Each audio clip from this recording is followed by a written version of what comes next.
We have arrived here together, each of us a story ready to be told. We have arrived here together. Each of us a poem ready to be heard. We have arrived here together. Together. Each of us a conversation open to being received. We have arrived here together To celebrate And stand with to hold song and hold space for survivors of domestic violence. for survivors of domestic violence. for my mother, For my mother, For my daughter. for my sister, For my friends. For those who choose to share their stories. And for those who do not. for me, For me, for me. for me, For you. For you. for all of us. now more than ever, home should be safe. Home should be safe. for too many women, children, people. It is not. Has not been for years. So we ask you to join us Right here. Right now. join us in bringing light to the memories of our past. And propelling us to a safer future. Join us in thanking those who do the work. Who counsel, who shelter, who answer the calls. Who are there for the texts. Who find the solutions. Join us to demand dignity and safety for our bodies. Accountability from our leaders. Solidarity and support from our neighbors. Join us to build community For the ones we love. and the ones who love us back. And the ones who keep us safe. And the ones who keep us safe. And the ones who keep us safe. And the ones who keep us safe.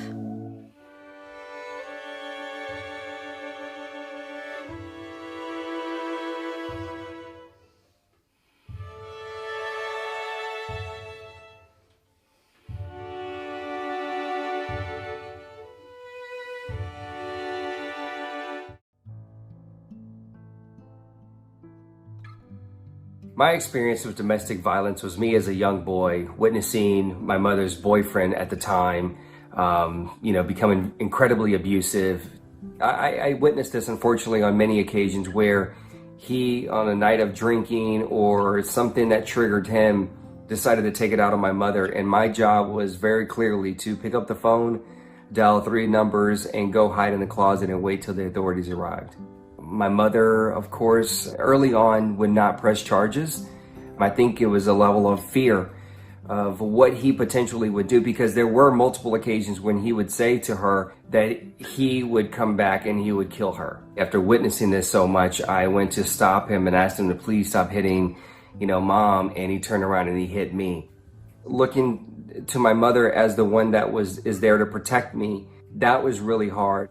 Obviously, I was injured in Iraq and I was recovering. And what I noticed that through my injury, all of the traumatic experience that I had prior to the military only escalated and triggered everything. I was angry. I was upset with myself. I was upset with my circumstance. And it was my best friend one night. He told me that I needed to cry. And he said that I needed to focus on healing not just my physical scars, but my mental and emotional scars. And that was the first time any man had ever said that to me. That was the first time anybody had ever said that to me, let alone a man.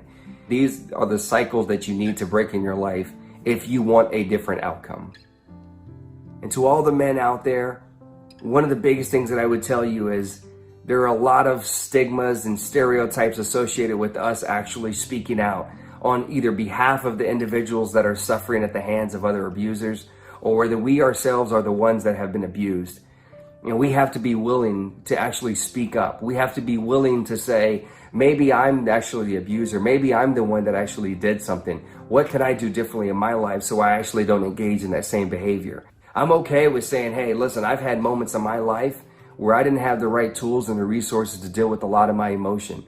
As someone who is Hispanic and my heritage very much says you don't go to therapy, you very much don't talk about your feelings. As a veteran, that we're taught to just bury that and continue on with the mission. I'm challenging you. Let's do this.